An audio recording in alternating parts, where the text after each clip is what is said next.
and welcome back to BizDev Weekly, the business development show.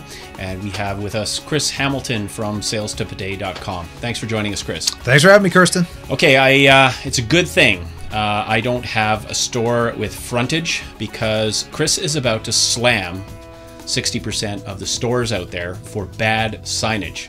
Is 60% right, Chris? 60% is like everybody, man. I'm roasting everybody today.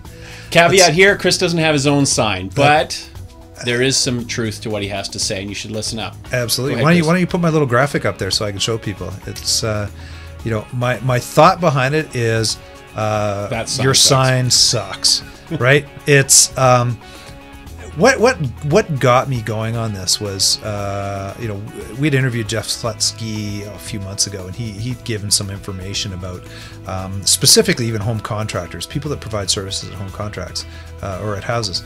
70% of their sales leads typically come from a sales sign. And once I heard that, that stat sticks with me. I take a look at things, and I remember I just driving by people's signs, and you know what, realtors included in this thing. Driving by, you see signs that are just horrific. So prime example, in Calgary here, a lot of infills going up in neighborhoods where our kids go to school. Kirsten and our kids go to school, and it's just the company name and a phone number. So yeah, what do you want me to do? Do you want me to? I mean, I'm lost. I don't know what you want me to do. So, the prime example of why I say people's signs suck is because. And this is more specific to signs that sit outside. It's not the business sign that's across the top or anything like that, but it's like A-frame sandwich boards like we had on the sign here. Mm-hmm. The reason they suck is because there's so few have any call to action on them. And, I'll give you an example. There's a process that Kirsten and I can implement that would take your lawn sign and actually increase the likelihood of generating multiple leads from it by literally 50-fold just by implementing 3 or 4 small things to this sign. I'm not going to go into the details on that today, but I'm going to talk about the largest one that's actually out there. Actually, I'll talk about 2 of the largest ones that are out there. One, have a very strong, compelling call to action. And secondly, have multiple ways that people can contact you. Do not have a phone number only. People do not pick up the phone and call you. It's a huge barrier for someone to actually pick up a phone and actually talk to you unless they are that desperate for your product. Most times people are lurking. They want to understand who you are, what you're doing. And, they want to see information about you behind the scenes. I'll give you an example how I would approach this as a renovator. I would have a sign out front of the house saying, do you want to see before and after pictures?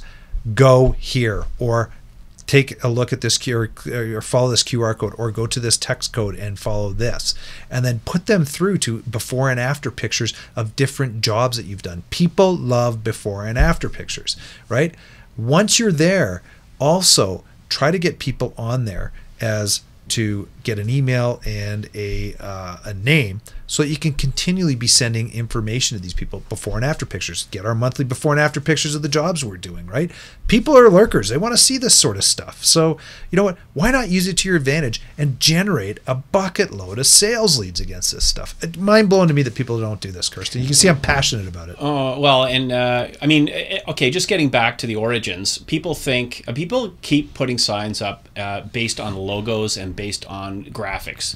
And it's a branding technique, right? But branding techniques only work if you got a huge company that has multiple areas where you're advertising. So when it comes to the small and mediums, even these home builders, when it comes to a sign, it needs to cause someone, it needs to instill an emotion, get someone to make a decision, and then act on that decision immediately. And expanding on what you were saying, Chris, is the idea of the home.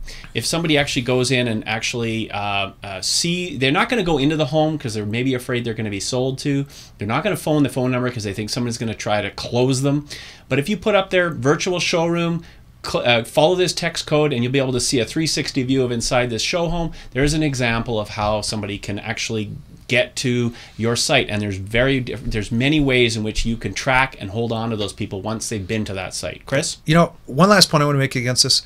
Same thing. I go to trade shows and we see these roll-up banners. So first of all, graphic artists, you got to be smack, smack, smack. You know what? I see these things and it's company name up top, and a bit of information down the bottom and all this visual pictures right here and stuff like that.